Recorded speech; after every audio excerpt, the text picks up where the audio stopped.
Wachten op hulp voor suïcidaal kind kan maanden duren. Het is woensdag 16 december. Dit is Zeeland Nu. Bureaucratie zit snelle hulp in de weg. Walcherse gemeenten willen rellen voorkomen. En niet bellen, maar DM'en met de politie. Goedenavond. Kinderen met complexe problemen moeten veel te lang wachten op zorg, concludeert het Sociaal Cultureel Planbureau. Ouders van kinderen met ernstige psychische problemen moeten voor hulp en behandeling aankloppen bij de gemeente. En dan duurt het soms maanden voordat er iets gebeurt. Hoe lang heeft hij nu al geen behandeling? Vanaf de zomervakantie. En daar ben ik best wel verdrietig over, want je raakt steeds verder. Je zoon raakt steeds verder en dat zie je, maar je kan niks doen, want je wordt niet geholpen. Het is wachten op uitkomsten van overleggen tussen deskundigen, wachten op overleggen van de gemeente, wachten op een beslissing die na maanden vergaderen valt. Ondertussen verergeren de problemen. Dan moet je je bij voorstellen dat hij suïcidaal is. Hij wil heel graag dood, hij wil er niet zijn. Hij zit verschrikkelijk rot in zijn vel en dat is eigenlijk al 8 jaar zo.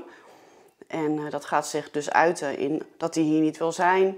Hij maakt alles kapot, smeert met ontlasting, plast in zijn broek, slaapt niet.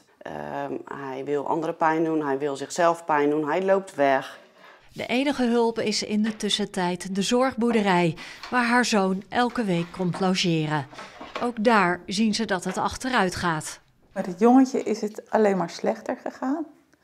Is het echt een afglijdende schaal. En er zijn heel veel mensen die met goede intenties daar heel veel tijd en aandacht in hebben gegeven. Maar zonder resultaat. Hoeveel hulpverleners hebben zich met hem bezig gehouden? Dat loopt tegen de 40. Ja.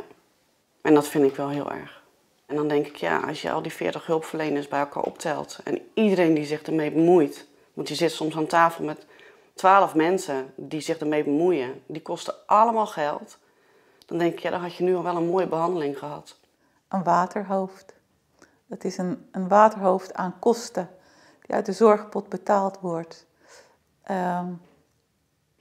Wat te weinig oplevert. Ik hou nu wel echt de gemeente mede verantwoordelijk voor wat er nu gebeurt. Als er vandaag of morgen iets gebeurt, dan wil ik hun reactie heel graag zien. Als er wat gebeurt? Nou, hij is suïcidaal. Hij heeft hier vorig jaar met steekmes staan zwaaien. Ik wil dood. Er gebeurt meer. Ja, ik heb een ander jongetje hier, die heeft 2 jaar moeten wachten. Is 2 jaar ook niet naar school geweest, voordat hij een plekje kreeg bij Emerges. En ik praat erover verder met verslaggever Ilja Tunning. Ilja, hoe kan dit nou zo lang duren? Ja, dat ligt aan het systeem van de jeugdzorg in Nederland. Kijk, als je kind iets lichamelijks heeft, iets ergs, een hersentumor bijvoorbeeld, dan word je naar het ziekenhuis gestuurd en die sturen je door en de volgende dag ligt je kind in Rotterdam. Maar heeft je kind iets psychisch of psychiatrisch, ja, dan gaat dat via de gemeente, er wordt overlegd. Je kind mag naar de praktijkondersteuner van de huisarts. Je kind mag naar een psycholoog, naar veel overleg mag je kind dan naar Emerges. En heeft Emerges dan de specialisten niet in huis, ja, dan wordt je kind niet meteen naar Rotterdam gestuurd. Zo zit dat systeem nu in elkaar. Ja, maar de gemeente is toch verantwoordelijk? Die hebben toch een zorgplicht? Ja, in een reactie zegt de verantwoordelijke wethouder Carla Doorn dat ze ook gebonden is aan dat systeem en die bureaucratie. De gemeenten hebben inkoopcontracten met zorgverleners. En je kan niet zomaar buiten die contracten om een kind toestemming geven voor een behandeling buiten Zeeland. Want daar zijn dan weer geen contracten mee afgesloten. Het heeft heel veel te maken met geld en met bureaucratie. Ja, maar ze kon dus ook niet met de vuist op tafel slaan om dingen alsnog te regelen. Ze zegt van niet, want ja, de contracten, het is allemaal niet zo makkelijk, maar ze heeft het in ieder geval niet gedaan. En uiteindelijk heeft het nu in dit geval zo lang geduurd dat er voor dit jongetje nu pas een behandelplek is na de kerstvakantie. Nou, toch nog een beetje goed nieuws. Ilja Tunning, dankjewel.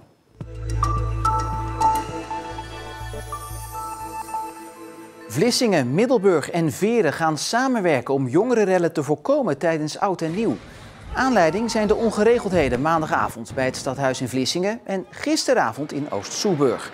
Daar hebben 50 jongeren vernielingen aangericht. Samenwerking moet rellen tijdens de jaarwisseling dus voorkomen. Uiteraard bereiden we ons goed voor. Dat Walcherse voorbereiding samen met alle hulpdiensten die daarbij betrokken zijn. Brandweer, politie, BOA's. Maar ook bijvoorbeeld onze jongerenwerkers en straatcoaches. We zijn juist ook in gesprek met bijvoorbeeld Stichting ROAD, die voor ons de jongerenwerkers verzorgt. Over kunnen we tussen kerst en oud en nieuw ook onder de huidige strenge coronaregels toch nog iets van activiteiten regelen, iets van vertier regelen. Dus ook die kant pakken we in de voorbereiding nu mee. Winkels zoals de HEMA en Action moeten toch de deuren sluiten. Eerder ontstond er onduidelijkheid of de winkels essentieel waren of niet. Omdat een deel van hun assortiment bestaat uit voeding- en verzorgingsproducten. Maar het kabinet heeft de regels nu aangescherpt. Alleen winkels die in hoofdzaak levensmiddelen, drogisterijartikelen en diervoeding verkopen moeten niet dicht. Haalt een winkel meer dan 70% van de omzet uit deze producten, dan mag de winkel open blijven en mag het ook de producten uit het niet-essentiële assortiment verkopen. Welkom bij Kibeo. Dit gesprek wordt opgenomen voor trainingsdoeleinden. Maar vervolgens bleef het lange tijd stil voor de ouders die belden met kinderopvang Kibeo. Sinds premier Rutte de lockdown afkondigde, waren de lijnen overbelast. Ouders met een beroep in de vitale sector wilden opvang voor hun kind regelen. Het heeft uiteindelijk tot vanmiddag geduurd, maar inmiddels zijn de problemen voorbij. Burgemeester De Klerk van Gent roept Zeeuwen op om niet te komen funshoppen in zijn stad. In België zijn de winkels juist net weer open. De Klerk waarschuwt nu omdat Belgen tijdens de lockdown in hun land ook de grens overstaken om in Nederland te komen winkelen. Dat is absoluut niet goed. Dat is echt te vermijden. En vandaar dat we nu ook samen goed hebben afgesproken om echt samen die boodschap uit te dragen. Doe dit niet wederzijds. Het is echt belangrijk. Het is een vorm van solidariteit. Mocht deze oproep niet werken, dan kunnen er volgens de burgemeester grenscontroles worden ingevoerd en forse boetes worden uitgedeeld.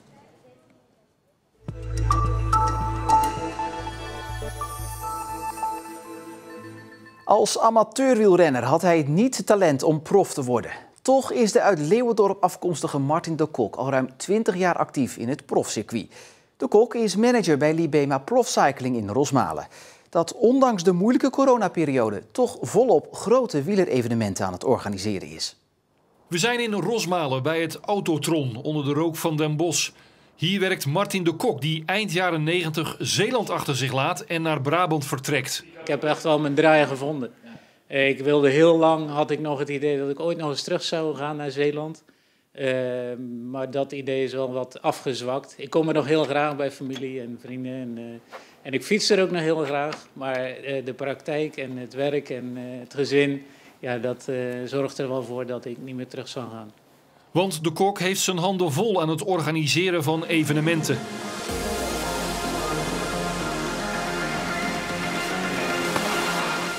Ik denk een aantal hele mooie zijn de Giro d'Italia geweest in 2010. Onder andere met de finish in Middelburg natuurlijk, dat was een hele mooie. We hebben toen ook de Giro daadwerkelijk naar Nederland gehaald. En dat hebben we in 2016 nog een keer gedaan met de Giro start in Gelderland. WK baan Apeldoorn 2011, 2018. Ja, dat zijn wel een beetje de hoogtepunten. Hier het EK veldrijden afgelopen jaar. De Kok is verdienstelijk amateurwielrenner, maar een profcarrière zit er niet in. Wel komt hij voor zijn studie bij ploegleider Kees Priem terecht bij TVM Farmfried. Als Priem stopt en voor Libema gaat werken, gaat de Kok mee. Hij had het in zijn hoofd en ik kon het op papier zetten. Dat zorgde ervoor dat we een goede tandem waren. Daarbij heeft hij mij wel het ondernemerschap wat meer bijgebracht. Want van nature heb ik dat minder. En uiteindelijk is hij ondernemer puur zang. Een jaar geleden doet Priem een stapje terug en neemt de Kok het over. Ook als organisator zit hij nog dicht op het vuur, soms ook in de koers. Ik herinner me nog momenten dat een Bettini bijvoorbeeld aan je raam komt om wat dingen te vragen. Ja, en denk van ja, dit is echt, ja, daar geniet je erg van. Je bent natuurlijk zakelijk bezig, maar toch ook ben je wat dat betreft een liefhebber. De Kok werkt nu aan het komend wielerjaar, onder andere met de ZLM-tour die in juni 2 koersdagen in Zeeland is. Waar exact is nog niet bekend. De politie bellen is voor veel jongeren net een stap te ver. Maar de politie een privéberichtje sturen via social media is makkelijk en vertrouwd. Om die reden is de politie in Zeeland inmiddels actief op bijna alle sociale media, van Facebook tot TikTok. Door social media vergroten we onze zichtbaarheid. En door het gebruik van social media laten we de burger zien wat we doen. Maar laten we de burger ook ons helpen met onze werkzaamheden. Bijvoorbeeld bij een vermissing, als we daar een bericht over posten, dan zien we dat de burger heel erg bereid is om ons te helpen. Ze delen ons bericht massaal en ze bieden eigenlijk zelfs aan om ons te helpen zoeken. Nou, en daardoor hebben we heel snel extra informatie. Ondertussen zijn er al bijna 100 social media accounts van Zeeuwse agenten die hun volgers updaten over hun werkzaamheden. De Facebookpagina van politieteam Oosterschelde-Bekken is de populairste met bijna 14.000 volgers. Burgers hebben vaak een beeld over de politie en nu kunnen we laten zien wat we allemaal doen en wat voor verschillende taken wij allemaal doen. En vaak is dat nog onbekend en zo hopen we ook een positief beeld over de politie te krijgen. Iedere dag plaatsen de agenten wel iets op hun social media kanalen. En ze doen dat naast hun gewone werkzaamheden, maar er komt nog heel wat bij kijken. We moeten natuurlijk rekening houden met de privacy, ook van de burgers en ook van verdachten.